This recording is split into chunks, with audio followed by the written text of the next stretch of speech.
میرے اندر سے آواز آئی کہ میں بھی بچوں کے لیے کہانیاں لکھوں گا، کیونکہ میں نے ایک جگہ پڑھا تھا کہ بچپن میں سیکھا ہوا علم پتھر کی لکیر ہوتا ہے۔ کہانیاں لکھنا شوق تھا اور پھر اس کے بعد اسی شعبے کو اوڑھنا بچھونا بنانا میرا خواب تھا۔ بہت کہانیاں لکھی، اتنی کہانیاں لکھی کہ میری 13 کتابیں بھی آئی ہیں، ابھی بھی میری 5-6 کتابیں پینڈنگ میں پڑی ہوئی ہیں۔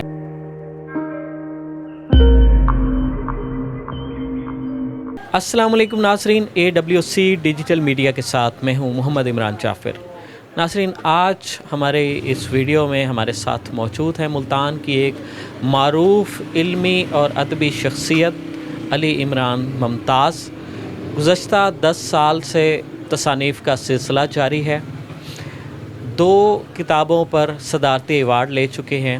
اس کے علاوہ بے شمار ایوارڈوں سے نوازا گیا، مختلف شعبہ جات کی جانب سے بے شمار ان کے اوپر مقالات بھی لکھے گئے، بچوں کے ادب کے حوالے سے بہت سارا کام کیا۔ ان تمام معاملات کے باوجود انہوں نے اپنی تعلیم کا بھی سلسلہ جاری رکھا۔ نامساعد حالات میں انہوں نے ابلاغیات میں MA کیا، مگر مناسب ملازمت نہ ملنے کے باعث ایک فوڈ پوائنٹ چلا رہے ہیں۔ ان کی علمی اور ادبی خدمات کا ہر محفل میں تذکرہ کیا جاتا تھا اور شہر کی علمی اور ادبی محافل ان کے بغیر نامکمل سمجھی جاتی تھیں، لیکن غم روزگار نے انہیں علم و ادب سے کس حد تک دور کر دیا یا کیا صورتحال بنی، یہ کس حد تک دل برداشتہ ہے، یہ تمام کہانی ان کی زبانی جانیں گے۔ السلام علیکم۔ وعلیکم السلام۔ آپ کیسے ہیں؟ جی الحمدللہ زبردست۔ سلسلہ علم و ادب کا کہاں سے شروع ہوتا ہے اور آج جس پوزیشن پر ہیں اس حوالے سے ہمارے ناظرین کو آگاہ کریں۔ جی بالکل، مجھے بچوں کی کہانیاں پڑھنے کا بہت شوق ہوا کرتا تھا، تو وہی شوق کہانی لکھنے پر مجھے مجبور کر گیا اور میرے اندر سے آواز آئی کہ میں بھی بچوں کے لیے کہانیاں لکھوں گا، کیونکہ میں نے ایک جگہ پڑھا تھا کہ بچپن میں سیکھا ہوا علم پتھر کی لکیر ہوتا ہے۔ میں چاہتا تو بڑوں کے ادب کے لیے بھی کچھ لکھ سکتا تھا، لیکن میں نے آغاز ادب طفال سے اسی وجہ سے کیا تھا کہ بچوں کا ذہن صاف سلیٹ کی طرح ہوتا ہے، جو اس پہ لکھا جائے گا بچے اس کو پڑھیں گے تو وہ ہمیشہ کے لیے ان کے ذہن میں بیٹھ جائے گا۔ یہی سوچ رکھتے ہوئے میں نے اپنے علم و ادب کا آغاز کیا۔ بچوں کے ادب کے ساتھ ساتھ اب میں نے بڑوں کے لیے لکھنا بھی شروع کیا ہوا ہے۔ 2-3 میرے ناولز بھی شائع ہو چکے ہیں۔ انشاءاللہ جلد ایک کتاب میری رانی کا نینو کے نام سے منظر عام پر آنے والی ہے، جو کہ بڑوں کے ادب کے لیے ہے۔ یہ جو آپ کا ادبی سفر شروع ہوا عرصہ 10 سال پہلے، تو آپ کے ذہن میں کیا ٹارگٹس تھے کہ میں نے کس پوزیشن پر پہنچنا ہے، اور پھر آپ اگر اس پوزیشن پہ نہیں پہنچ سکے تو اس کی وجوہات کیا ہیں، اور اس وقت آپ کی دلی کیفیت کیا ہے؟ کیونکہ ایک رائٹر جو ہوتا ہے وہ انتہائی حساس ہوتا ہے۔ جی بالکل، رائٹر ایک حساس ہوتا ہے، وہ ہر چیز کو محسوس کرتا ہے۔ کہانیاں لکھنا شوق تھا اور پھر اس کے بعد اسی شعبے کو اوڑھنا بچھونا بنانا میرا خواب تھا۔ میں یہی چاہتا تھا کہ اس شعبے میں بہت آگے نکلوں۔ بہت کہانیاں لکھیں، اتنی کہانیاں لکھی کہ میری 13 کتابیں بھی آئی ہیں، ابھی بھی میری 5-6 کتابیں پینڈنگ میں پڑی ہوئی ہیں۔ تو ایسے میں یعنی کہ میں یہی چاہتا تھا کہ ادب طفال پر یعنی کہ بڑوں کا ادب ہے اس افق پر میں نمایاں طور پر نظر آؤں۔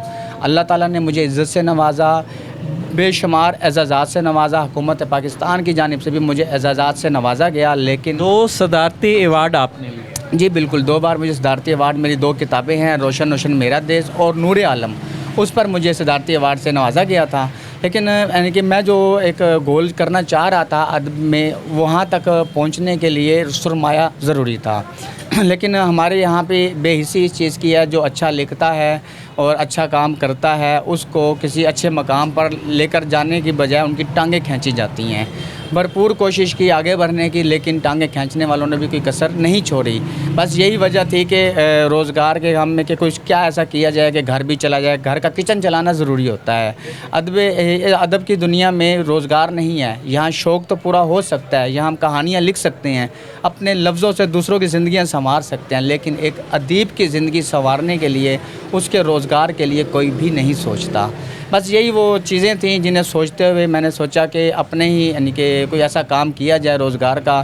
پھر ایک چھوٹا سا یہ ڈھابا میں نے بنایا ہے برگر کا، اور میری کوشش ہے کہ کیونکہ میں نے کہیں جگہ پڑھا بھی ہوا ہے، حدیث میں بھی ہے کہ اپنے ہاتھ کی جو کمائی ہے نا اللہ تعالیٰ کو بہت پسند ہے انسان کے ہاتھ کی، حدیث شریف میں بھی ہے۔ تو میں بہت خوشی محسوس کرتا ہوں کہ میرے ہاتھ کی کمائی ہے، میرے ہاتھ کے یہاں برگر بنتے ہیں، مسالے والی روٹیاں بنتی ہیں، انڈا شامیاں بنتی ہیں، کسٹمر آتے ہیں خریدتے ہیں، اور اس سے بڑی خوشی کی یعنی کہ بات یہ ہے کہ اللہ تعالیٰ نے میرے ہاتھ میں ذائقہ رکھا ہے، اور میں نے کبھی سوچا نہیں تھا کہ اتنا ذائقہ اللہ تعالیٰ نے میرے ہاتھ میں رکھا ہوا ہے کہ میں کوئی بھی چیز بناؤں گا کھانے والا اس کی تعریف کرے گا۔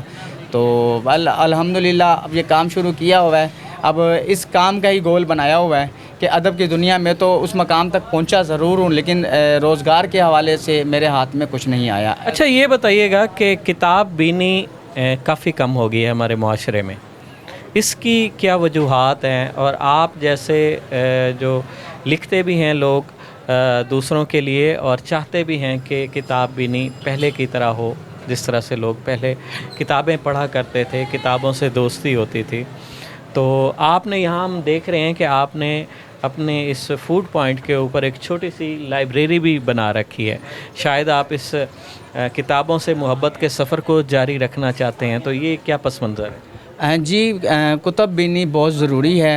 اب جو نئی نسل آ رہی ہے نا یہ کتب بینی سے دور ہوتی جا رہی ہے، اس کی مین وجہ یہی ہے کہ بچہ چھوٹا ہوتا ہے۔ اب جو نئی نسل آ رہی ہے پچھلے 10-12 سالوں سے نئے بچے جو اس دنیا میں آئے ہیں، تو والدین اپنی مصروفیات میں مصروف ہونے کی وجہ سے بچے جب ان کو تنگ کرتے ہیں ان کو موبائل پکڑا دیتے ہیں، بیٹا موبائل پہ گیم کھیلو۔ والدین بچوں کو موبائل پکڑاتے ہیں، بچے موبائلوں پہ گیم کھیلتے ہیں۔ اگر یہی والدین ان بچوں کو کوئی کتاب دے دیں کہ آپ اس کتاب کا مطالعہ کریں، آپ اس کو پڑھیں، اگر نہیں آتا تو کوئی اگر یعنی کہ گھر میں ایسا بچہ جو اسکول میں پڑھتا ہو اس کو کہیں کہ اس میں سے کہانیاں بچوں کو سنائے، اس طرف راغب کیا جا سکتا ہے۔ لیکن آج کے والدین بچوں کے ہاتھ میں موبائل دے کر وہ بچے جب گیمیں کھیلتے ہیں یا ٹچ والے موبائل پہ ایسے انگلی پھیرتے ہیں تو خود بخود یعنی کہ چیزیں چینج ہوتی رہتی ہیں، تصویریں چینج ہوتی ہیں، والدین بچوں کو خوش ہوتے ہیں کہ ہمارے بچے کو موبائل چلانا آتا ہے۔ اس سے پہلے کی جو نسل ہے وہ آج بھی کتابیں پڑھتی ہے اور کتابوں کی شدائی ہے، اور یہاں تک کہ پہلے ہم بھی جب گھر میں ہوتے تھے رات کو، جب میرا برگر کام نہیں تھا تو رات کو ایک کتاب میرے تکیے کے پاس ہوتی تھی، کتاب پڑھتا تھا، جب نیند آتی تھی سو جایا کرتا تھا۔ اب رات گئے تک برگر کا کام کرتا ہوں تو اب دن میں بیٹھے دکان پہ ہی اپنے کتاب وغیرہ کی یعنی کہ میں ریڈنگ کر لیتا ہوں۔ تو آنے والا وقت جو ہے نا بہت خطرناک آ رہا ہے۔ کسی نے کہا تھا کہ یہ کتابوں کی آخری صدی ہے، اس نے ایک لحاظ سے صحیح کہا تھا۔ اگر آج والدین اپنے بچوں کو موبائل کی بجائے کتاب کی طرف راغب کریں گے تو ہر آنے والی صدی کتاب کی صدی ہوگی۔ اور آپ نے جو ایک منی لائبریری یہاں قائم کر رکھی ہے، اس میں آپ کا کیا مقصد؟ جی جو میں نے چھوٹی سی لائبریری یہاں قائم کر رکھی ہے، میرا مقصد یہی ہے کہ ہر دکان پر ایک چھوٹی سی کتابوں کی لائبریری ہو، اور کسٹمر اس دکان پہ کوئی بھی چیز خریدنے آئیں، اگر وہاں پہ دیر ہے تو کوئی کتاب کھولیں، پڑھیں، کچھ اس میں سے علم حاصل کریں۔ یہ فروغ دینے کا مقصد بھی میں نے اس لیے رکھا ہے کہ آغاز میں اپنے گھر سے کروں، اپنی دکان سے کروں۔ اب میرے آس پاس کئی دکانیں ہیں، وہ آتے ہیں کتابیں دیکھتے ہیں، یہاں بیٹھ کے پڑھتے بھی ہیں، دکاندار کہتے ہیں کہ یار یہ تم نے کیا کام کیا ہے، دکانوں میں لائبریری کس طرح کی؟ میں انہیں کہتا ہوں کہ ہر دکان میں لائبریری ہو، کیونکہ کتاب جو پڑھتا ہے نا اس کے پاس نالج بھی ہوتا ہے اور اسے پتہ چلتا ہے کہ دنیا کیا تھی، کیا ہو رہی ہے، آگے کیا ہوگی۔ گوگل سب کچھ بتاتا ہے، نیٹ سب کچھ بتاتا ہے، لیکن کتاب جو ہے نا انسان کی شخصیت بدلتی ہے۔ یہی سوچ رکھ کے میں نے اپنی دکان میں لائبریری بنائی ہے چھوٹی سی، اور مجھے بڑی خوشی ہوتی ہے جب میں برگر بنا رہا ہوتا ہوں، کسٹمر آرڈر دیتے ہیں اور اس کے بعد یہاں بیٹھ کے کتاب پڑھ رہے ہیں، آپ بینی کرتے ہیں؟ جی کتب بینی کرتے ہیں، مجھے بڑا اچھا لگتا ہے اور دل خوش ہوتا ہے، یہ ایک صدقہ جاریہ بھی ہے۔ اچھا یہ بتائیے گا کہ آپ کی علمی اور ادبی خدمات پر جو ہے مقالہ جات بھی لکھے گئے، اور ابھی آپ نے مجھے ایک یہ دکھایا کہ ایک یونیورسٹی میں بھی ایک آپ پہ مقالہ لکھا گیا، تو یہ کیسا لگا؟ مجھے بہت خوشی ہوئی کہ میں نے جتنا بھی علمی اور ادبی کام کیا تھا، تو یعنی کہ یونیورسٹی کے ایک طالبہ نے مجھ سے رابطہ کیا کہ سر میں آپ کی ادبی خدمات پر نا مقالہ لکھنا چاہ رہی ہوں، تو اس کا موضوع ہے جنوبی پنجاب کے ادب اطفال میں علی عمران ممتاز کی خدمات کا تحقیقی جائزہ۔ تو میں نے اس کو کہا جی ویلکم، آپ لکھیں، کوئی مسئلہ نہیں ہے، اور اس نے بھی خوشی محسوس کی میری وجہ سے۔ اگر مجھ پر تحقیق کر کے اگر کسی کی کو ایم فل کی ڈگری ملتی ہے تو یہ میرے لیے صدقہ جاریہ بھی ہے اور اعزاز کی بات بھی ہے کہ اس لڑکی نے ایم فل کیا اور اس کو ڈگری ملی۔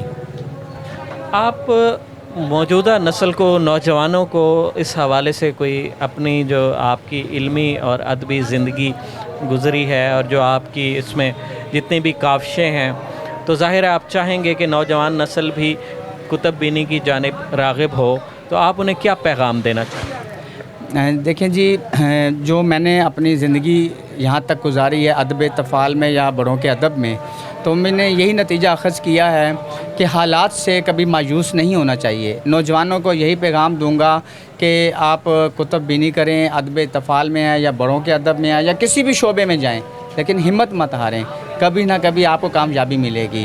میں یہاں اپنے ہاتھ کا کام کرتا ہوں، یہاں محنت مزدوری کرتا ہوں، تو یہ اس میں میری شان ہے، مجھے خوشی ہوتی ہے کہ یہاں کوئی بھوکا آتا ہے، یہاں کھانا کھاتا ہے، مجھے اچھا لگتا ہے۔ اسی طرح میں بھی چاہتا ہوں کہ ہر نوجوان جو ہے نا اپنے اندر سے نا امیدی کو ختم کر دے، اپنے اندر کی بے یقینی کو ختم کر دے، اور مثبت سوچ رکھ کر جو بھی اس کو ملے، کوئی بھی کاروبار کرنا ہو، کوئی بھی کام ملے تو اس پر ڈٹ جائے، ایک نہ ایک دن کامیابی اس کے قدم چومے گی۔ بہت شکریہ ناظرین۔ علی عمران ممتاز ہماری نوجوان نسل کے لیے ایک مثال ہے۔ 13 کتابوں کے مصنف، 2 مرتبہ صدارتی ایوارڈ حاصل کر چکے اور بے شمار ایوارڈز ان کی خدمات کے سلسلے میں مختلف اداروں کی جانب سے انہیں دیے گئے، ان پر مقالہ بھی لکھا گیا۔ لیکن آج یہ ایک چھوٹا سا فوڈ پوائنٹ چلا رہے ہیں، ایک برگر شاپ چلا رہے ہیں۔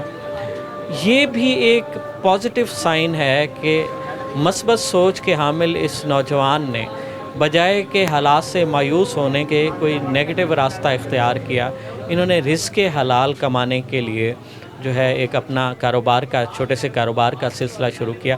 لیکن اس میں ایک چیز نہایت اہم ہے، وہ یہ ہے کہ جو ہمارے ملک کے دانشور ہیں، ادیب ہیں، جو عالم ہیں، اگر ان کو اسی ماحول میں بہتر سہولیات فراہم کی جائیں تو ان کی تخلیق کا عمل بہتر سے بہتر ہوتا جائے گا۔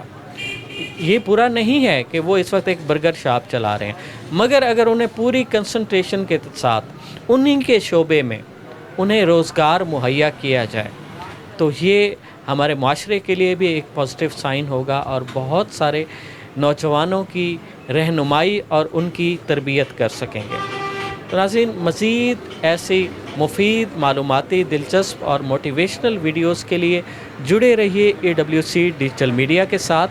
اپنے میزبان محمد عمران جعفر کو دیجیے اجازت۔ اللہ نگہبان۔